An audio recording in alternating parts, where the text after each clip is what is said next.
ওকে, boundary value analysis sir একটা question ছিল আমার ওই বলেন। লাস্ট দিন যে আমরা ইকুইভ্যালেন্সটা দেখছিলাম, তো ওই হ্যাঁ, দিন তো আসলে ফার্স্ট আপনি বুঝাইছিলেন, বাট আমি পড়াশোনা করতে যে জাস্ট একটা কোশ্চেনের গেছে, আপনি যদি লাস্ট পেজটাতে যান তাহলে একটু ই ছিল। আর এখানে তার আগের পেজটা, না না তার আগের পেজটা। হ্যাঁ স্যার, এইখানে আমার একটা কোশ্চেন হচ্ছে স্যার, হুম, যে এখানে আমরা টোটাল পজিটিভ এবং নেগেটিভ মানে করে, যে আমরা টোটাল টেস্ট কেস ডিফাইন করছি হচ্ছে 10টা, ঠিক আছে, হ্যাঁ সবগুলা করে। তো হ্যাঁ, এইখানে আমাদের 3টা হচ্ছে ভ্যালিড, হচ্ছে আমাদের টেস্ট কেস, ঠিক আছে, আর তিনটা গুলা হচ্ছে ভ্যালিড, হ্যাঁ তিনটা ভ্যালিড। 3টা ভ্যালিড। আর আর কিছু আছে, আর বাকিগুলো হচ্ছে আমাদের হচ্ছে নেগেটিভ সাত টেস্ট কেস। সাতটা ইনভ্যালিড। হ্যাঁ হ্যাঁ, 7টা ইনভ্যালিড। তো এইখানে যখন আমরা ক্যালকুলেশন করতে গেছি, যে উপরে এই যে 3টা তো ভ্যালিড, আর পরের ওই যে 4 আর 5-এর মধ্যে একটা আমরা একটা কাউন্ট করছি, আর 6, 7, 8-এর মধ্যে একটা কাউন্ট করছি, 9, 10-এর মধ্যে একটা কাউন্ট করে টোটাল 6টা। 6টা হলে আমাদের ফুল কভারেজ হচ্ছে। এখন কোশ্চেন হচ্ছে, এই যে নাম্বার অফ ইপি টেস্টেড আর নাম্বার অফ ইপি ডিফাইন্ড, এটা দিয়ে একটু যদি আবার একটু বলতেন তাহলে একটু ক্লিয়ার হতো স্যার। এটা এটা শেষে হ্যাঁ হ্যাঁ, এই যে এটা ডিফারেন্সিয়েশনটা। অ্যাকচুয়ালি কাভারেজ মানে হচ্ছে অলওয়েজ পার্সেন্টেজে আসে কাভারেজ, কত পার্সেন্ট কাভার করেছি, তাই না এরকম। জি স্যার। তো যখন আমার এখানে বলছে ইপি কাভারেজ, ইপি মানে হচ্ছে equivalent partition. Partition. Equivalence partition define করছি কয়টা আমরা? টোটাল 12টা। হচ্ছে 12টা। কারণ এই যে পার্টিশন 12টা না, এই যে হ্যাঁ হ্যাঁ, ইকুইভ্যালেন্স পার্টিশন 12টা। 1, 2, 3, তাহলে 4, 12টার 5, 6, ভিতরে 7। হ্যাঁ 12টা ইকুইভ্যালেন্স পার্টিশনিং, 12টা। ওই 12, প্রত্যেকটা রুকে স্যার ইকুইভ্যালেন্স পার্টিশন বলছে, তাই না? এই কলামটা হচ্ছে ইকুইভ্যালেন্স পার্টিশন। ও, বুঝতে পারছি। হ্যাঁ, তার মানে এটা একটা পার্টিশন। হুম, পার্টিশন করলাম না, জিরো থেকে বড় বা জিরো জি সমান অথবা বড়, একটা পার্টিশন করে দিলাম না। জি স্যার। তো এরকম এক একটা পার্টিশন, তার মানে এক একটা ক্লাস বেসিক্যালি। হ্যাঁ, হুম হুম হুম এই ক্লাসটা 12টা ক্লাস হয়েছে বা পার্টিশন হয়েছে। তা এর হুম। ভিতরে টেস্ট কতগুলা হয়েছে? আচ্ছা, টেস্ট কতগুলা হয়েছে বলতে গেলে আসলে কতগুলা টেস্ট এক্সিকিউট হয়েছে, তার মানে হচ্ছে আমি সেটা আগে তৈরি করে রাখছি, এরপর টেস্টাররা যখন টেস্ট করতে যাবে, তা আমি যদি যে কোনো সময় যদি জিজ্ঞেস করি, আচ্ছা এটার কত পার্সেন্ট কমপ্লিট হয়েছে তোমার কাজ, সেই সময় যে কটা হয়েছে সেটা সে কটা উপরে হবে। বুঝতে পারছি। কিন্তু স্যার এখানে আমার আরেকটা কোশ্চেন হচ্ছে, এই যে আমরা বললাম সাপোজ প্রোডাক্ট প্রাইসে আমরা যে 3টে ক্লাস ডিফাইন করলাম, জিরো থেকে বড়, জিরো থেকে ছোট, আরেকটা হচ্ছে এক্স নন নিউমেরিক ভ্যালু, ঠিক হ্যাঁ আছে। হ্যাঁ তো কোশ্চেনটা হচ্ছে, দাঁড়ান একটু বলতেছি, যে এইখানে কিন্তু আমরা এর আগে আরেকটা কথা বলছিলাম, যে ওই বিগ ইন্টিজার ভ্যালু মানে 4টা হিসেবে ডিফাইন করছিলাম। কোনটা? দাঁড়ান স্যার একটু দেখে বলতেছি। নিউ নন নিউমেরিক, একটু স্যার।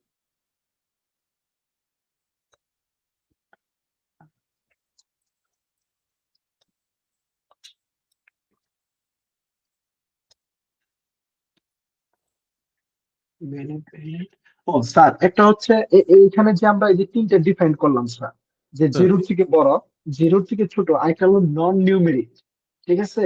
আরেকটা তো হইতে পারে, এটা তো এই যে আমরা ইন্টিজার হিসেবে কাউন্ট, ওইখানে একটা পার্সেন্টেজের ক্ষেত্রে আমরা কাউন্ট করছিলাম যে এক্স, মানে এইখানে ভ্যালুটা আমাদের ইন্টিজার হবে না, সেক্ষেত্রে ফ্লোটও হইতে পারে 1.5। তাহলে এইখানে কেন আমরা কাউন্ট হিসেবে ধরলাম না আরেকটা ক্লাস হিসেবে? কোনটা? ওই যে প্রোডাক্টের প্রাইস। হ্যাঁ। প্রোডাক্টের প্রাইস ফ্র্যাকশন হতে পারে, আবার হোল নাম্বারও হতে পারে। জি স্যার। বাট আমার প্রোডাক্টের প্রাইস কত হবে? জিরো থেকে যত খুশি বেশি হতে পারে। আর হ্যাঁ একটা জিরো। পার্টিশন করলাম জিরোর নিচে আছে কিনা কোনো। হ্যাঁ আর একটা দেখলাম যে নাম্বারই দিল না, উল্টা পাল্টা দিছে। হ্যাঁ। ও, তার মানে সাপোজ ধরলাম আমার প্রাইসটা আমি 50.50, সাপোজ, তার মানে ওটাকে ওই জিরো থেকে বড় এই হিসাবে কাউন্ট করছে, তাই তো? হ্যাঁ, ও, বুঝতে পারছি স্যার। আমি বলছিলাম ওটা দিয়ে আরেকটা ক্লাস খোলা যাবে। এখন ব্যাপারটা হচ্ছে যে এটা তো আমরা যখন ডিজাইন করব কোনো একটা সফটওয়্যারের এরকম একটা অবস্থা, সেইটার উপর ভিত্তি করে এই ক্লাসগুলা তৈরি হবে আসলে। হ্যাঁ, এর তো একটা ও, স্যাম্পল দেওয়া আছে। হ্যাঁ হ্যাঁ, বুঝতে পারছি স্যার এখন। হুম। আরেকটা জিনিস মাথায় রাখতে হবে, আমরা কিন্তু ইনভ্যালিড টেস্ট কেস বলি নাই, ভ্যালিড টেস্ট কেস বলি নাই, আমি বলছি যে ভ্যালিড ইনপুট নিয়েছি, ইনভ্যালিড ইনপুট নিয়েছি। জি স্যার, ও বুঝতে পারছি। হ্যাঁ, টেস্ট কেস তো সবই ভ্যালিড। হ্যাঁ, ইনভ্যালিড আবার টেস্ট কেস কেমন হয়? হ্যাঁ হ্যাঁ স্যার, মানে বলে আর কি বলে ফেলছি, মানে ইনভ্যালিড বলতে বলতে ওটা বলে ফেলছে। হ্যাঁ, হুম, বুঝতে পারছি ভাই। সবই তো ভ্যালিড টেস্ট কেস, হয়তো ওটা নেগেটিভ টেস্ট কেস, একটা হলো পজিটিভ টেস্ট কেস। হ্যাঁ। অ্যাকচুয়ালি নেগেটিভ টেস্ট কেসও বলা যাবে না।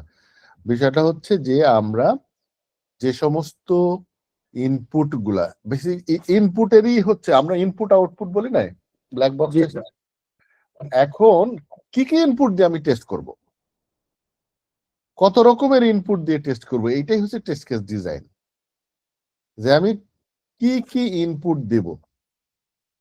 তো প্রতিবার আমি যখন এই ফাংশনটা টেস্ট করতে যাব, তিনটা ভেরিয়েবলের ভ্যালু তো দিতে হবে না? জি স্যার।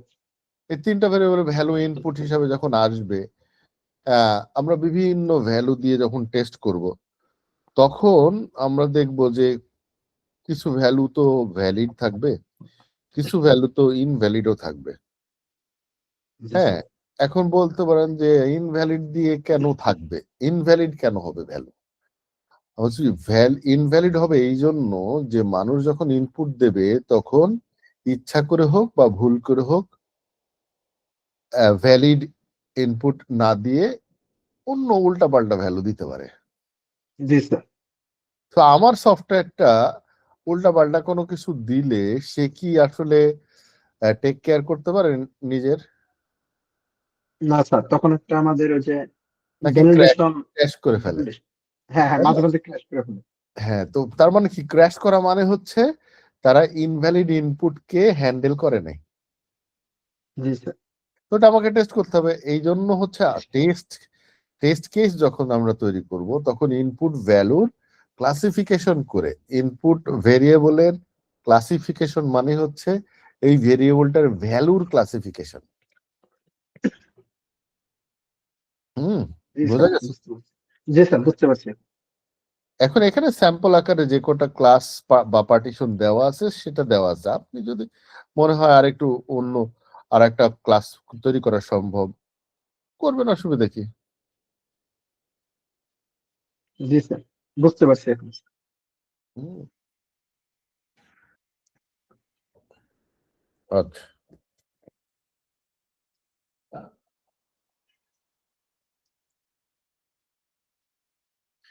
এখন আসি আমরা বাউন্ডারি ভ্যালু। স্যার, বলেন। আমার তো গত ক্লাসের ভিডিওটা আপলোড হয়নি। ও, আমি ভুলে গেছিলাম। জি মানে অ্যাকচুয়ালি আমি গতদিনে আসার পরে আমি অনেক লং ড্রাইভ করে আসছি, তো জি। এরপর তো ঘুমাই গেছিলাম। আচ্ছা। ওকে এই স্যার, ওই যে কারণে আজকেরটা সহ দিয়ে দিন আপনি দুইটা। হ্যাঁ, আজকে স্যার আজকে ভোরবেলা ফজরের নামাজ পড়ে চলে গেছি হচ্ছে শ্রীপুরে, আচ্ছা, এই যে এখন আসলাম। জি স্যার, ঠিক আছে, আজকে দুইটা একসাথে দিয়ে দিন। হ্যাঁ, ইনশাল্লাহ। তো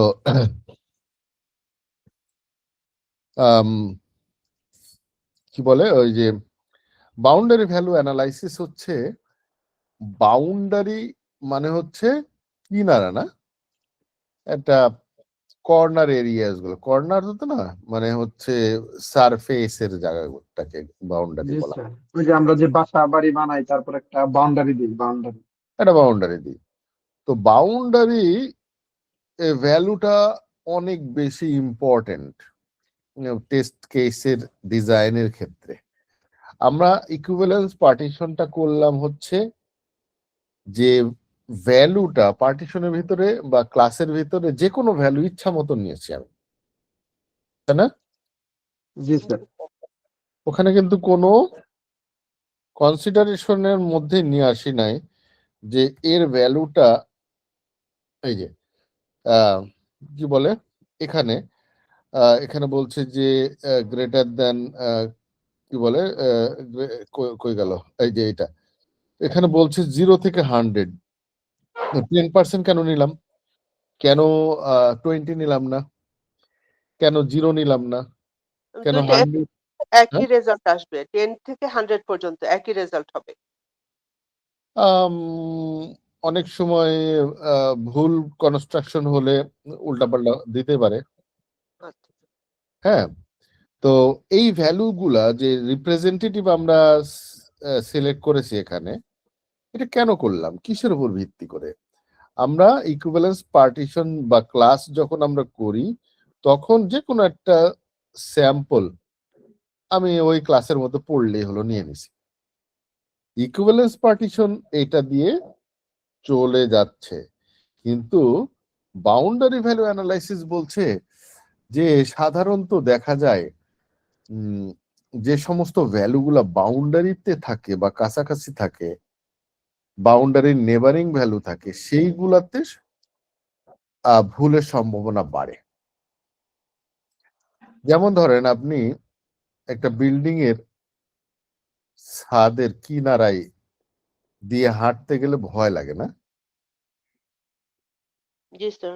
সেটা যদি জি রেলিং স্যার। না থাকে, কোনো ঘেরা নাই, আপনি কিনারা দিয়ে হাঁটতে পারবেন? রিস্কটা না বেড়ে স্যার। যায়। হ্যাঁ, রিস্কটা বেড়ে গেল। তার মানে হচ্ছে এখানে ভুল করার সম্ভাবনা বেশি, অ্যাক্সিডেন্ট হওয়ার সম্ভাবনা বেশি।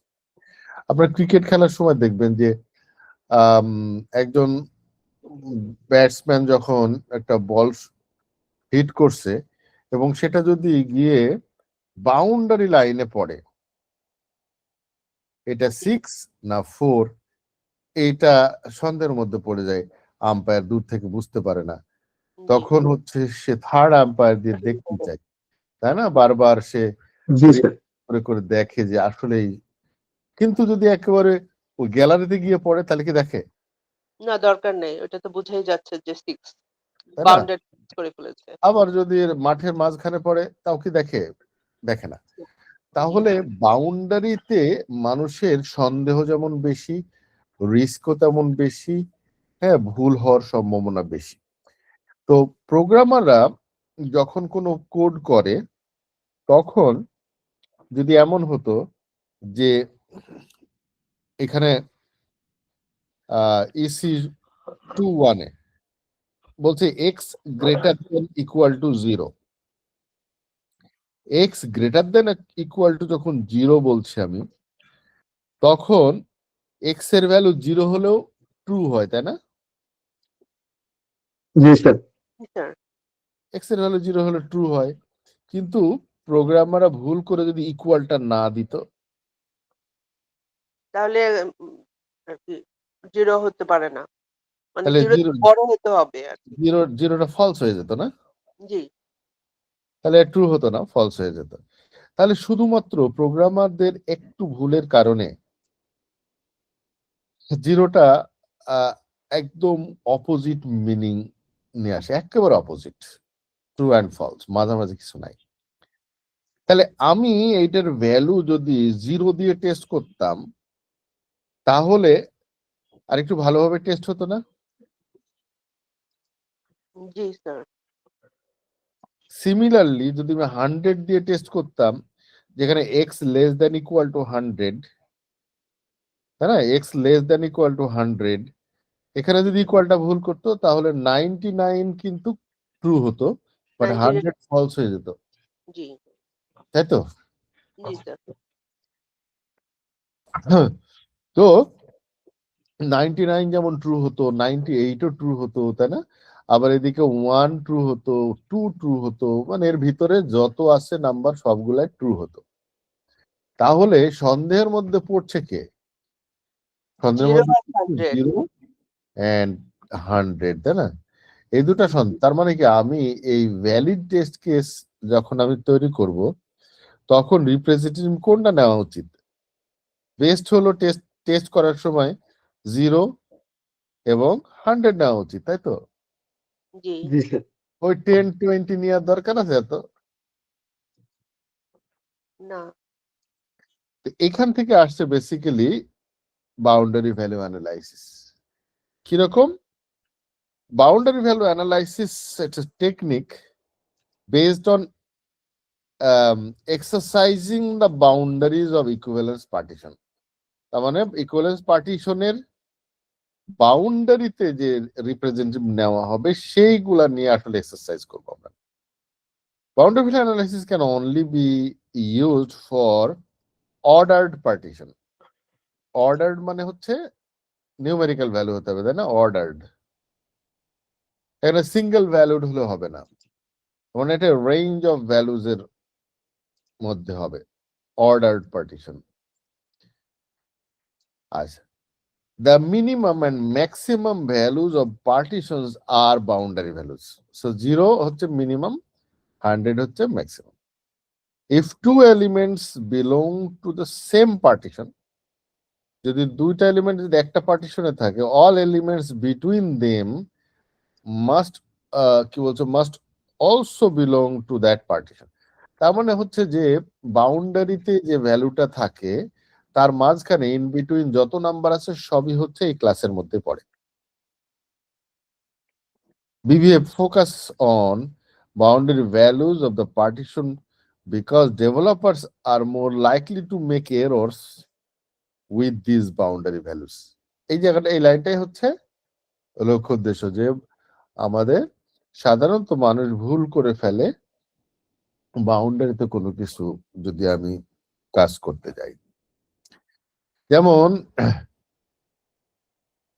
ইসলামের রাজপথ, আল্লাহ বলছে মাঝখান দিয়ে হাঁটো, কিনারে দিয়ে হেঁটো না। যদি আপনি কিনারা দিয়ে হাঁটেন মানে সন্দেহযুক্ত জায়গা দিয়ে হাঁটেন, তাহলে ইবলিশ আপনাকে সহজেই ভুল পথে নিয়ে চলে যেতে পারে। আর মাঝখান দিয়ে হাঁটলে ভুল হবে না, তার মানে সন্দেহযুক্ত জায়গা দিয়ে যেতে নিষেধ করা হয়েছে।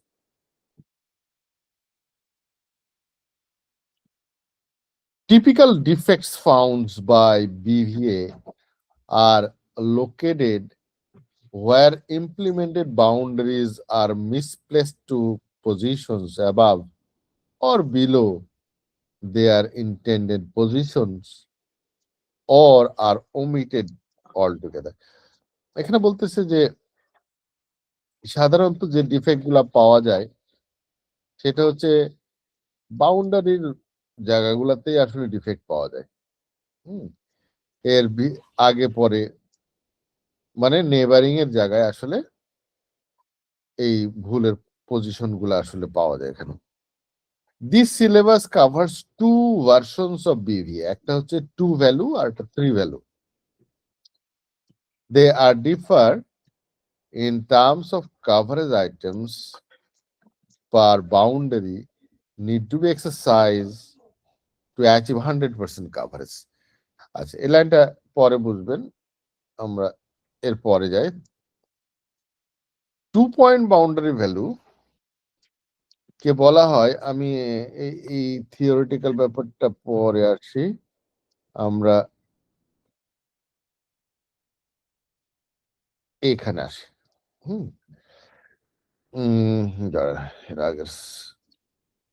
হ্যাঁ, এখান থেকে আসি। বলছে ডিফাইনিং বাউন্ডারি ভ্যালুস, বলছে if the EP is defined a single numerical value.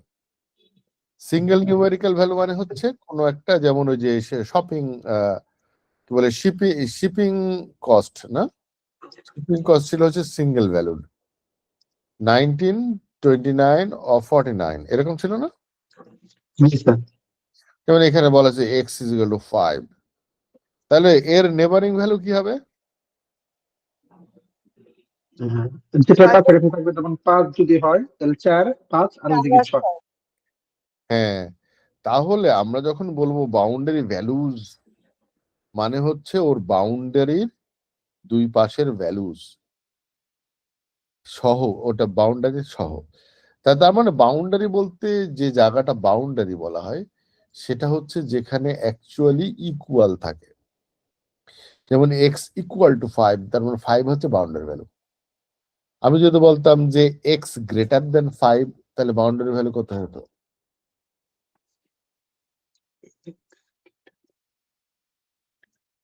তাহলে স্যার 6 হইতো। হ্যাঁ 6 হতো, কারণ গ্রেটার দ্যান 5 মানে হচ্ছে 5-এর থেকে বেশি, বেশি হচ্ছে 6 দিয়ে শুরু, তো 6 হচ্ছে তার বাউন্ডারি। আচ্ছা, so the representative of the class and its neighboring values are 4, 5 and 6. Clear না? আচ্ছা, এখন আমরা দেখি যে the ভ্যালু যদি রেঞ্জ হয়, যেমন 0 থেকে 100, ওটা সিঙ্গেল ভ্যালু হলে আমার যে যে ভ্যালুটা থাকবে তার আগের পরের নাম্বারটা নিলে হয়ে যাবে। আর রেঞ্জ অফ ভ্যালু যদি হয়, তাহলে এর ইপিটা যখন ডিফাইন করবো আমরা, যেমন EC1 হচ্ছে ইকুইভ্যালেন্স ক্লাস হচ্ছে x লেস দ্যান 0 একটা আছে না, স্যার x লেস দ্যান 0, কারণ 0 থেকে 100 মানে হচ্ছে এর একটা ইপি হবে লেস দ্যান 0। কেন লেস দ্যান 0 হবে? এই ক্লাসটা কারণ এক্সট্রা তো হলো ভ্যালু ইএম লেস এক্সট্রা হলো যে 1 থেকে 100 পর্যন্ত এটার ভ্যালু। তা তো বলেন না এখানে, বলছে 0 থেকে 100। আর স্যার এর জন্যই স্যার ওই জিরোর কাছাকাছি, সেক্ষেত্রে আমরা একটা হচ্ছে নেগেটিভ নিব 0 থেকে, তার মানে -1, আর একটা 0। হ্যাঁ, তার মানে এটা হচ্ছে ইনভ্যালিড ক্লাস, তাই না? জি স্যার। লেস দ্যান 0 হচ্ছে ইনভ্যালিড ক্লাস, কারণ আমার ডিসকাউন্ট শুধুমাত্র 0 থেকে 100 পর্যন্ত আমি অ্যাকসেপ্টেবল।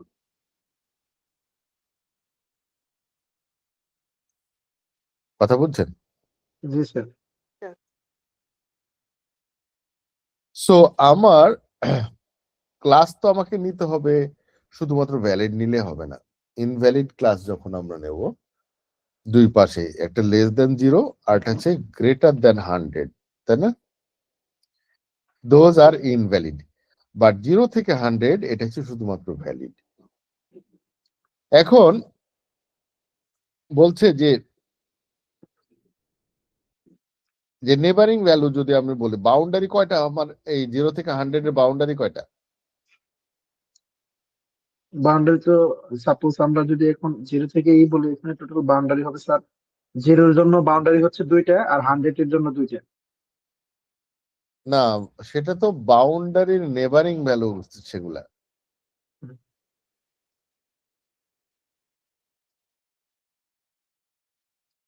স্যার বুঝিনি, আরেকবার যদি একটু বোঝাইতেন।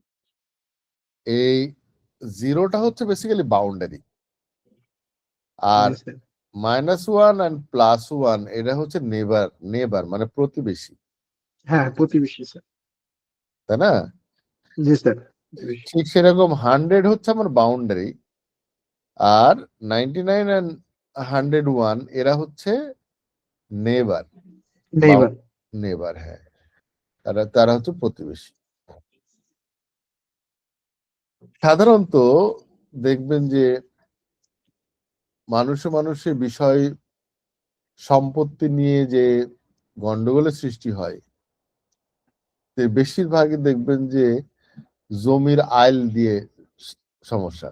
না আইল হ্যাঁ, এটা নিয়ে সব ঝামেলা থাকে। যত রকমের ঝামেলা শুধু আইলে। হ্যাঁ, কেউ আইল ঠেলতেছে, কেউ, হ্যাঁ। তো একটা ফোন ধরে নে।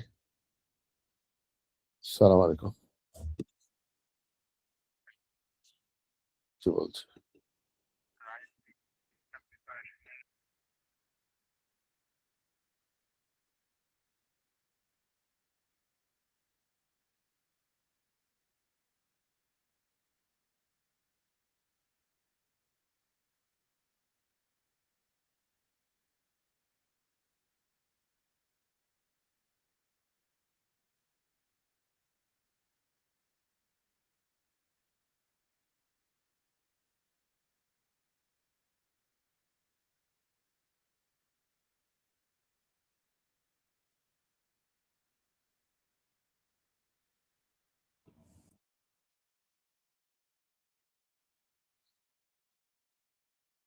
আচ্ছা, তো যাক, তার মানে হচ্ছে